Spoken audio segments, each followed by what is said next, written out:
Hello, welcome to the Planners on Purpose podcast. I'm Naomi Tucker, your host, and I'm always delighted to be in your presence with another episode. Today, I have a special guest, Casey Davidson from Hello Someday Coaching. Casey is a life and sobriety coach that helps busy women quit drinking. And I thought it would be a great to have her on the podcast because in the event industry, as we know, we work hard, but we play doubly as hard. And Casey can provide us some insight on why we should really be aware of some of the dangers that comes with drinking and how it contributes to our overall wellness. So, Casey, welcome to the Planners on Purpose podcast. Thank you so much. I'm really excited to be here. I'm excited to have you here too. And I'm just excited to learn from you. I feel like I've learned so much from you already. We are both a part of a membership. And in that community, you were sharing about your podcast, which is how I've got to come to be aware of you. And I just am excited for you to share your story with our listeners. So why don't we just get started into how Hello Someday came to be? Tell us a little bit about you and about your business. Yeah, absolutely. So, as you mentioned, I'm a life and sobriety coach. I also host a podcast for sober, curious women. And it came about after I spent 20 years climbing the corporate ladder. I was a director at a Fortune 500 company and also was a big red wine girl. Mhm. I really love drinking to unwind at the end of the day. I had 2 little kids and was part of that mom wine culture where you bond with your girlfriends over wine during play dates. And in the corporate world, and I know in the event planning world too, it is very normal to go out for happy hours or to Mhm. drink on business trips or at big events. And so it was very easy for me to drink every night. And it was just part of my life and my habits. I would go to work and open a bottle of wine while cooking dinner and have a glass or two there. And then while cleaning up, and then get the kids to bed. And I would finish the bottle. I have heard from thousands and thousands of women that that is less uncommon than you think it is. Mhm. It is very easy over a number of years to go from a glass of wine to a bottle of wine, whether you drink daily like I did, unless I was trying to take a break, or just drink on the weekends. And it is a hard habit to break when you are surrounded by messages that drinking is part of our lives, is used for connection, is sophisticated, is required for special events. It's really difficult to break out of that mentality and to stop drinking. Yeah, I bet. I bet. Yeah, I mean, and you're right. It goes from just that one glass to, oh, hey, do we want to finish the bottle? Oh, let's just finish the bottle for sure. Yeah. So, with that said, because of you going through, let's say, what you went through, what encouraged, I get your need to say, hey, I need to do something about this?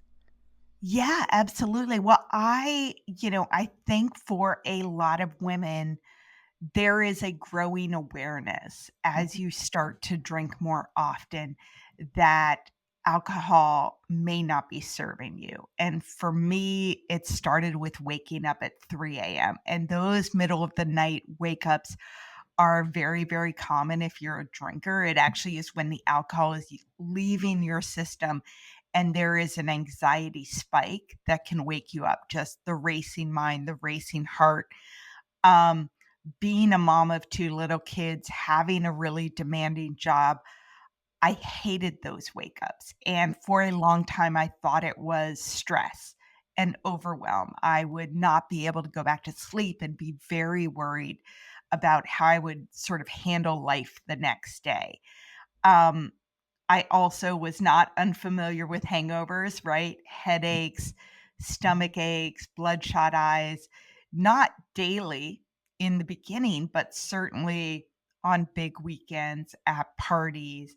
I kinda had no off switch at special occasions, Mhm. and I increasingly just felt like alcohol was becoming more and more important to me. I would sort of wonder, as I was driving home from work or trying to pick up my kids at daycare, like, do I have enough wine at home or am I out? Do I have time to stop at the store before my kids' daycare closes? My my husband was a beer drinker. I would open a bottle of wine and he would take a glass or two, and I realized I was annoyed that I wouldn't have like the idea of enough Mm, kept resonated in my mind, like, now he's having 2 glasses, now I don't have enough. I'm gonna mm, have to open another bottle of wine, and that will then be weird. Um, and so I tried to take breaks from drinking. I would make all the New Year's resolutions of, like, I'm gonna do dry January, I'm gonna drink less, I'm going to get in shape and get healthy and joined running clubs and signed up for 6 a.m. workouts and all these things I thought would help me not drink mm, without actually addressing what alcohol meant to me. And it didn't work. I would make it 4 days and 7 days, maybe 2 weeks white knuckling it, and then would mhm, immediately go back to drinking. And so I ended up after, years of making rules and years of trying to take a break and then saying, "Forget it. Everybody drinks like I do. This is no big deal. Why am I being so hard on myself? This is helping me, ease the edges of life." I ended up hiring a sober coach myself to stop drinking just for a 100-day break. I wanted tools and advice and strategies. mhm, Um, I started with a 100-day break. I felt so much better. I decided to extend it to 6 months, then a year. After about a year, I looked back at the way I was living when I was drinking and can't believe that a bottle of wine was the highlight of my day or the highlight of my week. The degree to which it had sort of shrunk my habits and activities and how much I was sort of shaping my schedule mm, around, "Oh, I don't wanna do anything early in the morning because I don't like getting up early. The truth is I was hungover." Or, "Oh, I don't want to do this thing at night because I wanted to drink and didn't wanna drive home." And also just how much better I felt physically and mentally. mhm. Yeah, it seems like it can creep, right? Creep up on you. Yeah. Some of those things. And when you were talking about the anxiety and your sleep and waking up in the middle of the night, I get a lot of feedback from other event professionals that that usually happens even when people are like stressed and Yes. overwhelmed. So let's say they're stressed and overwhelmed, but then let's say alcohol is involved somehow in the mix. Sometimes it's hard to even tell what the difference is, right, between both of Yeah. Mm, It's incredibly hard to tell, and mhm, also a lot of the things that we believe alcohol helps us with is really a result of marketing and then us telling each other that this is a solution. So, mm, for example, I believed for the longest time that alcohol helped me relax, took away my stress, and helped me sleep. The truth is that a single glass of wine mm, makes your sleep quality decline by 20%, 2 glasses of mm, wine by almost 40%. So you are not getting quality sleep when you drink. Also, alcohol spikes your cortisol, which is mm. your stress hormone, for a week after you drink. And that's just with a single glass of wine for women or Wow. 2 for men. The other thing that drinking on any kind of a regular basis does is alcohol spikes your dopamine really high Mhm, and it enters your bloodstream and you can feel it, right? You can feel that buzzy, happy feeling. And then you also feel relaxed. And it's a really interesting substance in that it is both a stimulant and a depressant at the same time. And so when you are spiking your dopamine that often, your body wants to stay in some kind of a balance. So your body actually depresses your natural level of dopamine, which is your happy hormone, and Mhm. serotonin, which is all about mood regulation. So when you don't drink, you do feel irritated and less happy and, sometimes annoyed that you're not drinking. And women can think, oh, I'm actually a nicer mom when I drink. I'm more relaxed. I'm more patient. The truth is, you're in withdrawal, and Mm, it takes about 30 days to get back to your natural level of happiness and your mood being at the optimal level that you would have been if you never drank in the first place. mm. Does that make sense?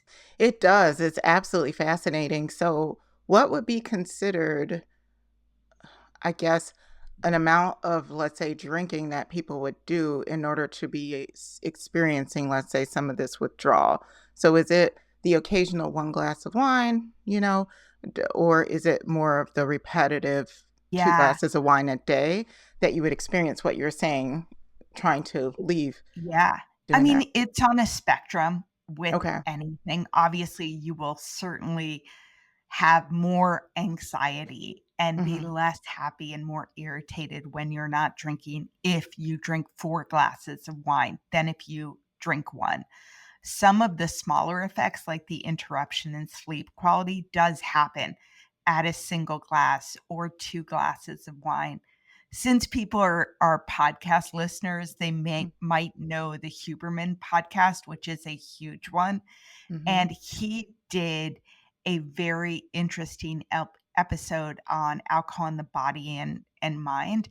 And the reason I like it is he looked into the science of within the quote unquote recommended amount of alcohol, which is a single glass a day for women or 7 a week, and 2 for men or 14 a week.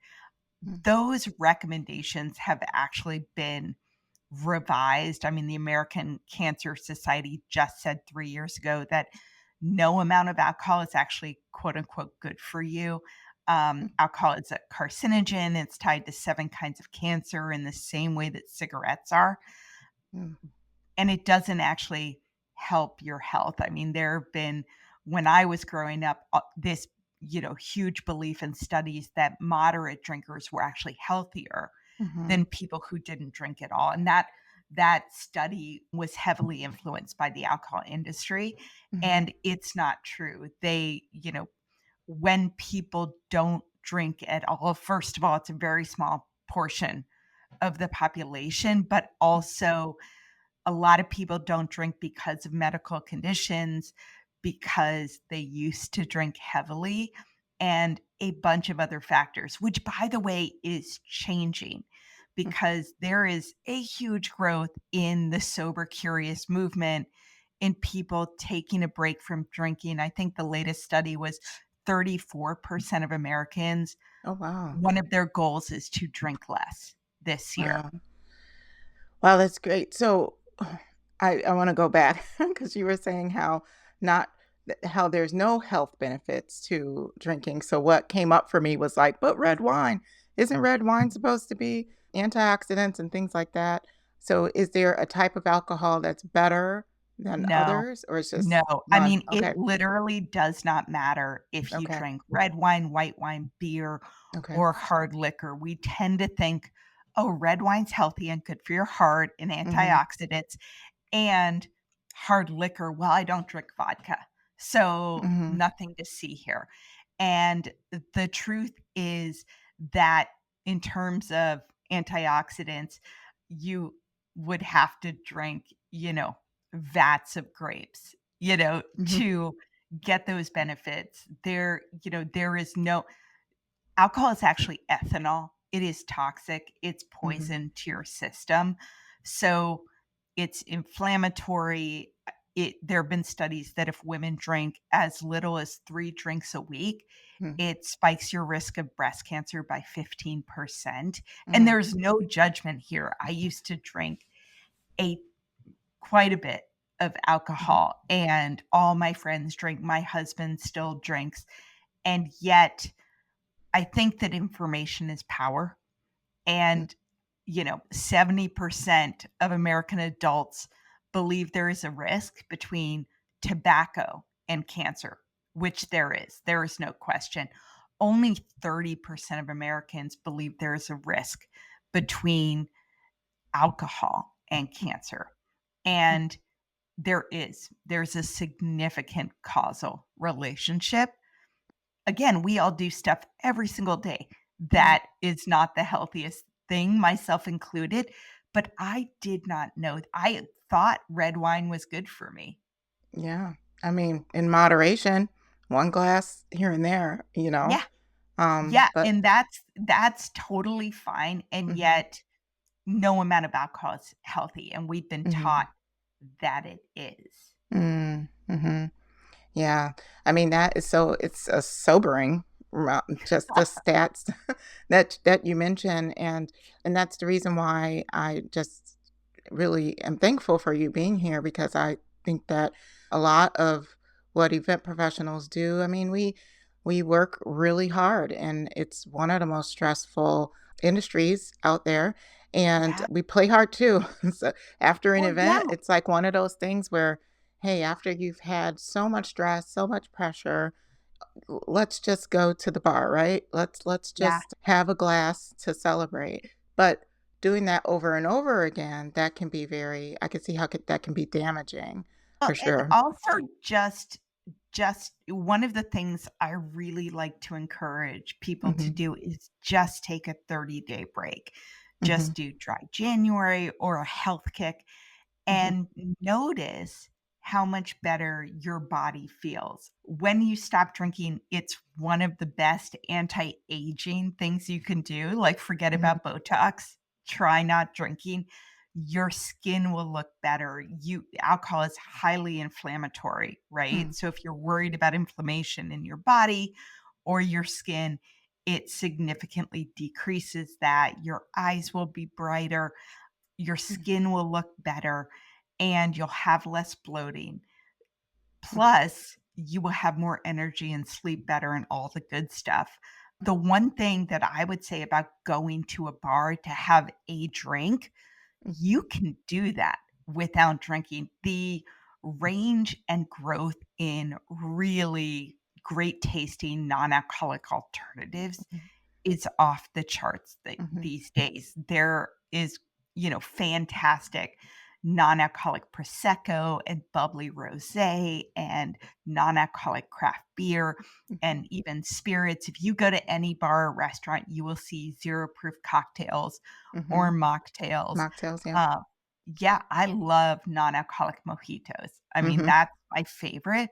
And you are getting the taste and the ritual without the negative health impacts and be able to drive Mhm. home at the end of the night with 0 worries. Yeah, absolutely, and I must have been at a organic store because I like to shop organic when I can, and there was literally, like, organic vodka, but, like, no like, it tasted like vodka, like, they really are putting out these products that hey, this tastes like an alcoholic beverage, but there's no alcohol content in it, which I think is really Yeah, nice. And even in events, we're starting to see lots more mocktail bars, and just the creativity is just off the charts with that. yeah, So you're right, there definitely are more options to use. So I like that strategy to focus on some of the options that you have available to you at many of these places that can help kind of fill some of that need to socialize.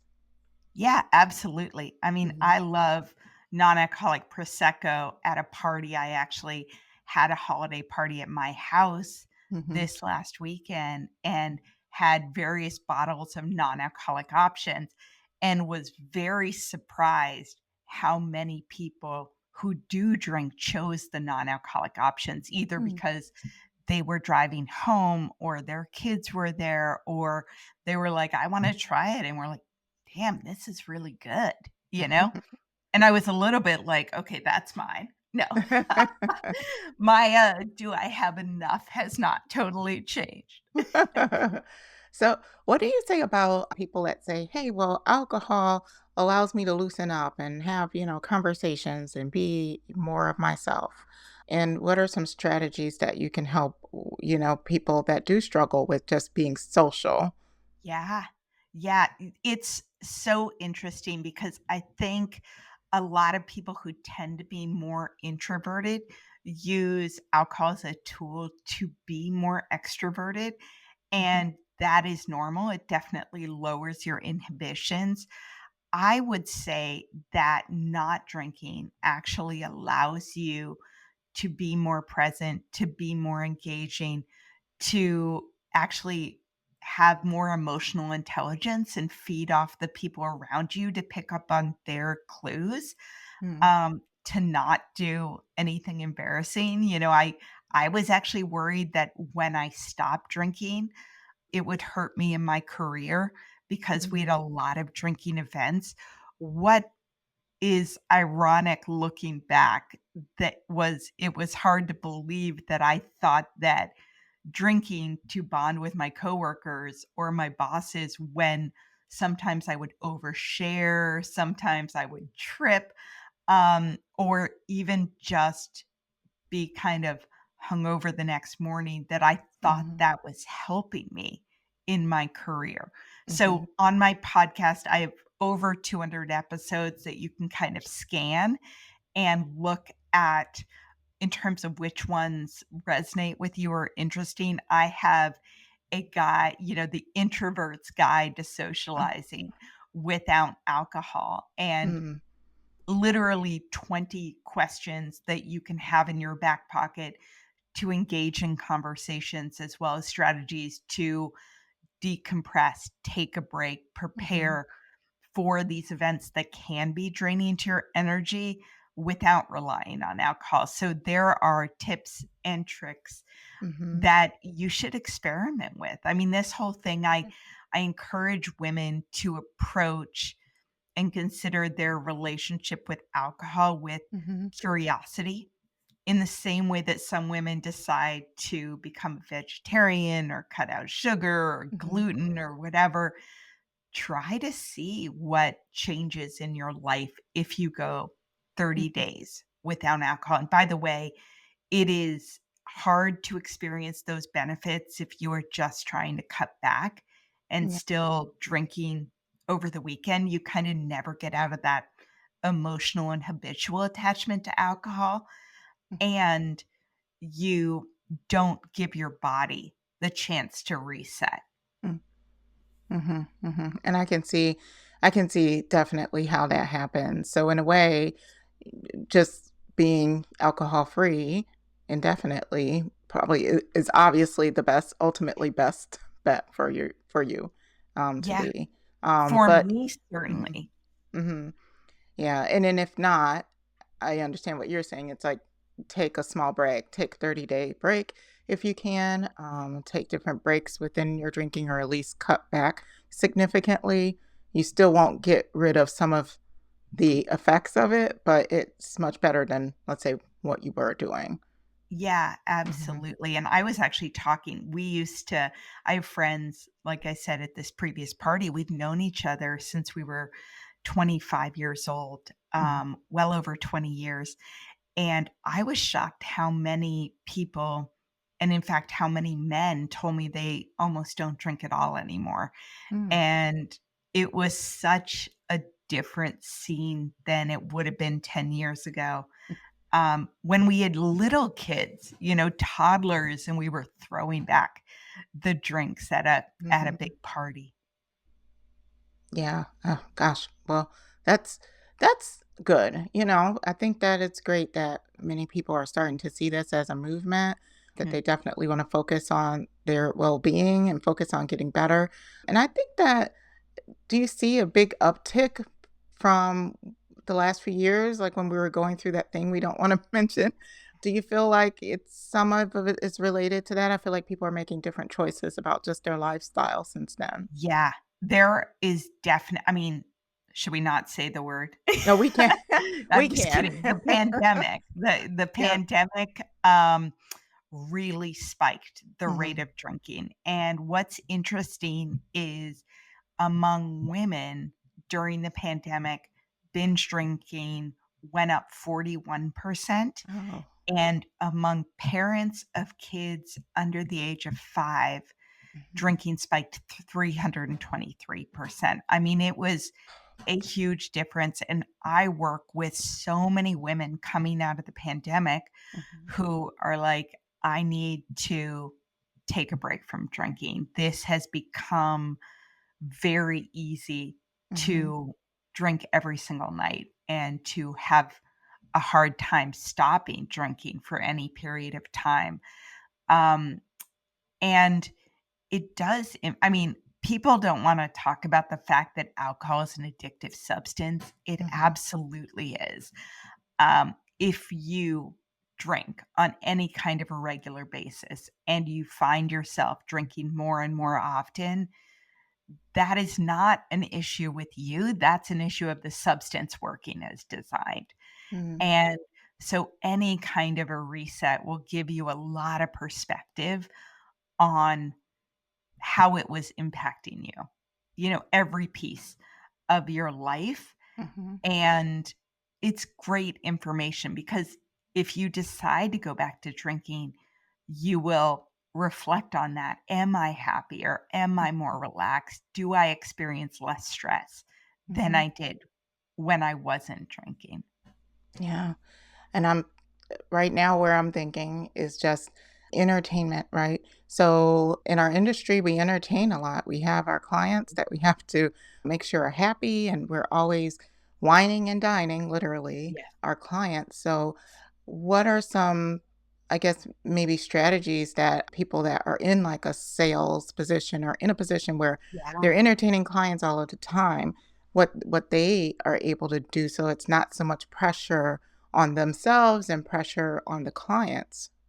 Yes, absolutely.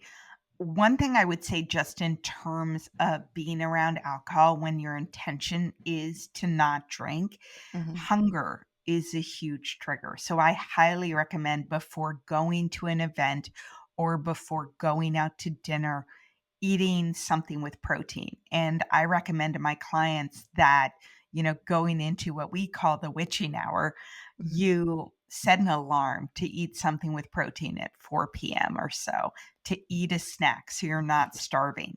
The other thing you could do is just order a non-alcoholic option.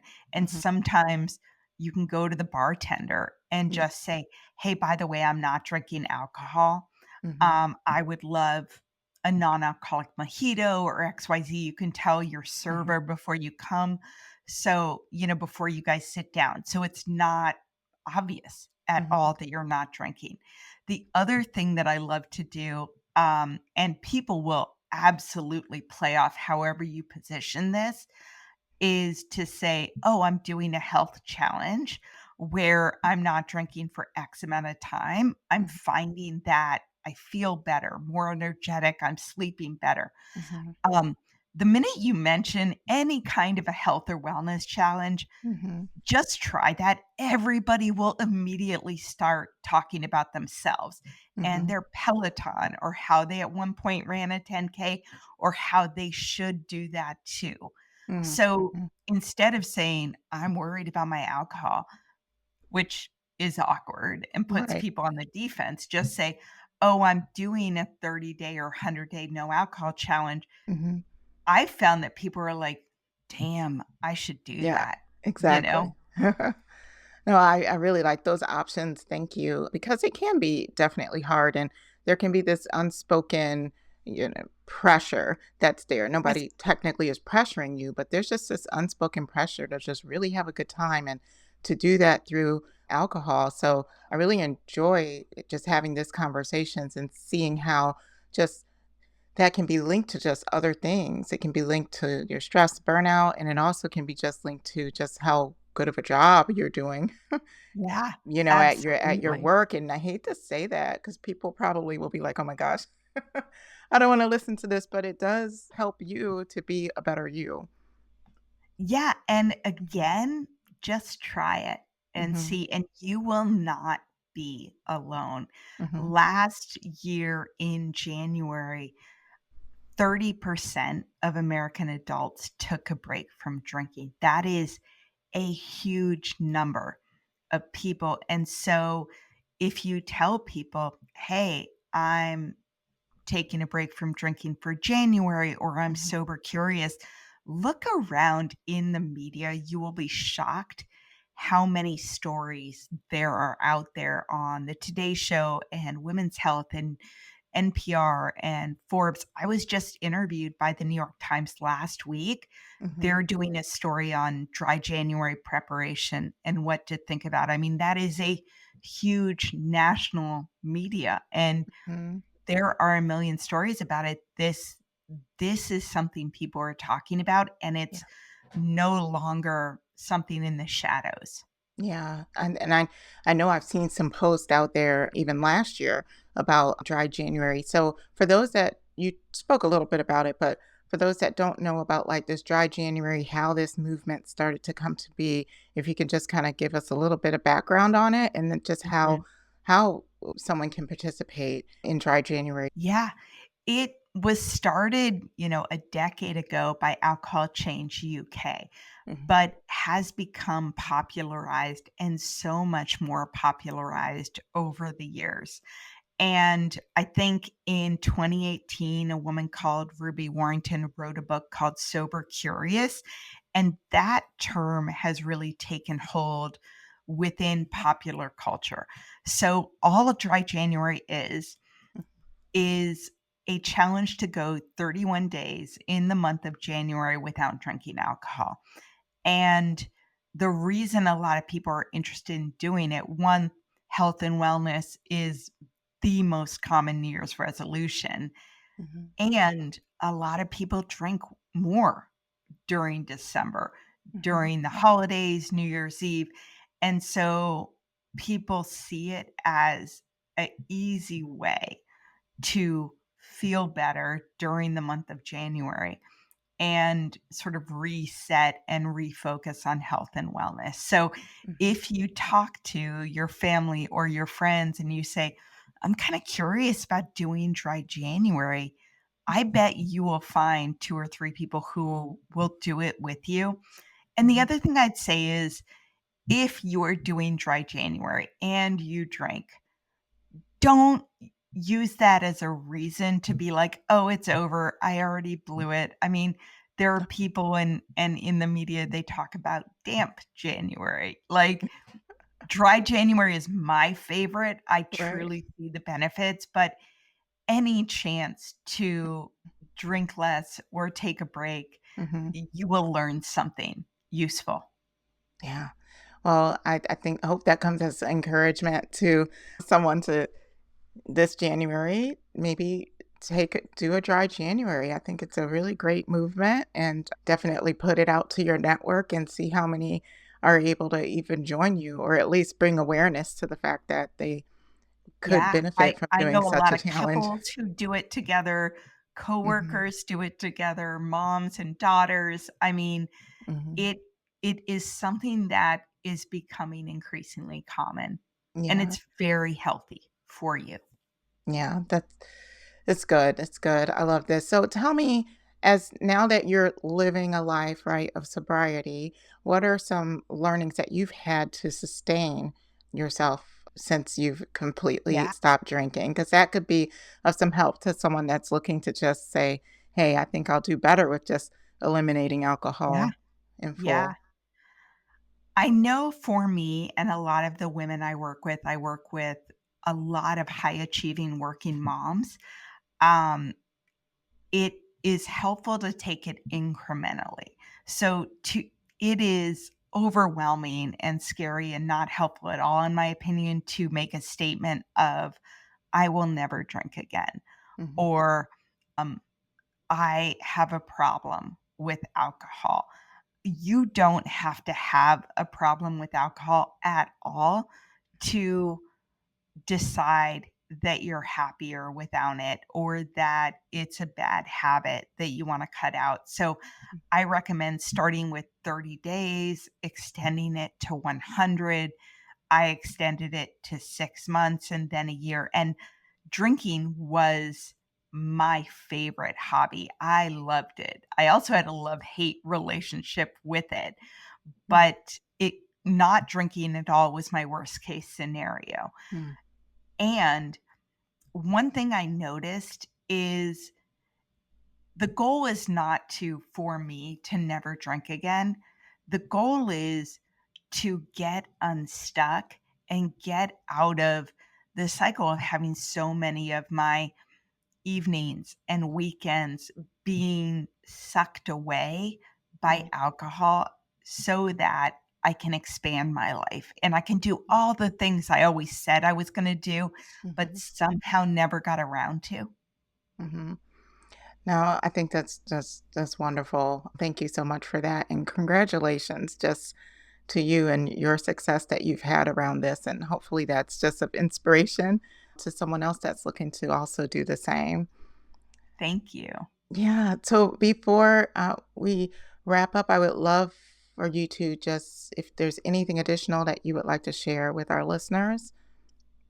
Yeah, absolutely. I would just say if you are sober curious, Hmm. um, that is a great place to start. And tap into some of the resources out there. Definitely, we have so much in our society glamorizing alcohol. There are also a lot of people out there on Instagram and TikTok and on podcasts like mine talking about the benefits of alcohol free life. And in terms of shifting your mindset, Hmm. that is a great place to start. So you can search, hashtag alcohol free life, Hmm. hashtag sobriety, sober curious. You will find lots of really inspirational people talking about not drinking. The other thing I would say is that drinking costs a lot of money. Hmm. You will save so much money not drinking that you can then use to truly take care of yourself, to get massages and pedicures, to go on Hmm. vacations, to hire babysitters, to do all these things. Hmm. Join a gym if you aren't already, hire a housekeeper. In my first 30 days not drinking, I saved $550 on Oh, wow. alcohol. Yeah. That's 1,500 in 3 months.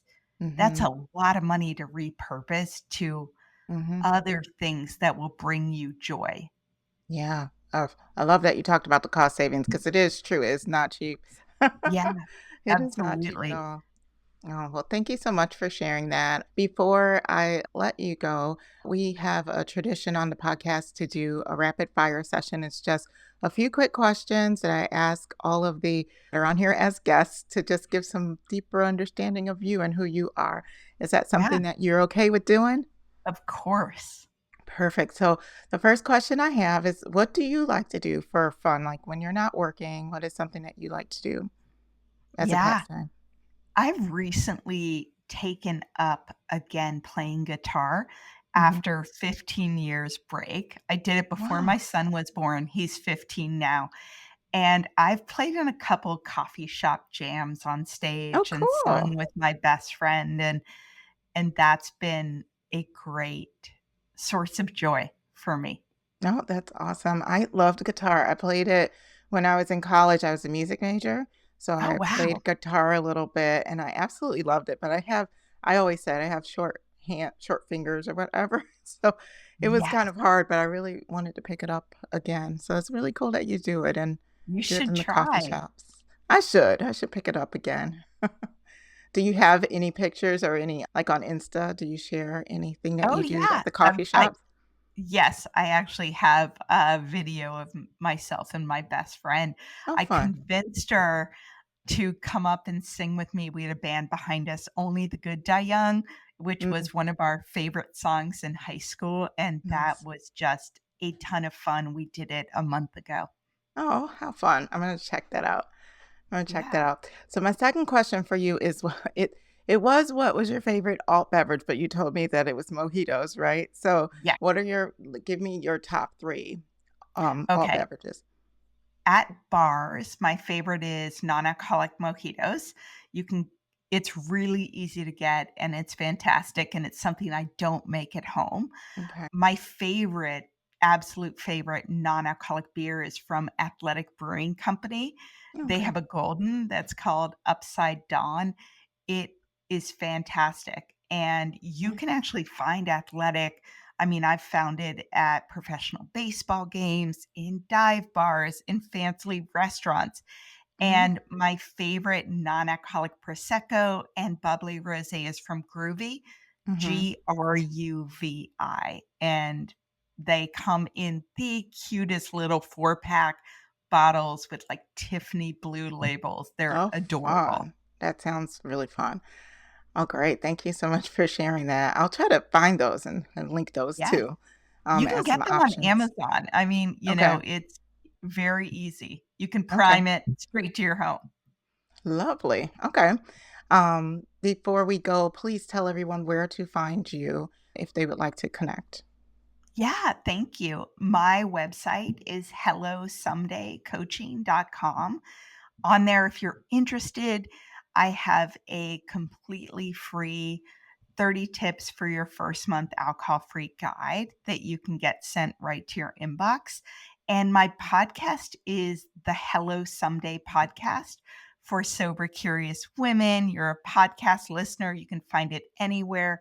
And I have over 200 episodes um, that, can really help you not only drink less and live more, but I have a lot of episodes with therapists and authors on burnout and perfectionism and dealing with anxiety and parenting and marriage, all the things women deal with that lead them often to want to check out with alcohol and healthier ways of coping with it. Yeah, thank you. And I'll make sure to leave all of those in the description as well as some of the other resources that you shared on this episode. But I appreciate you for being here and being my guest on the podcast today, Casey. It's been a pleasure. Thank you so much. Yeah, And absolutely. And I hope your event planners get some downtime because I can only imagine how busy you all must be. yes, definitely. Thank you. And thank you to everyone that's listening to this episode. Appreciate you for being here. Until next time, stay on purpose.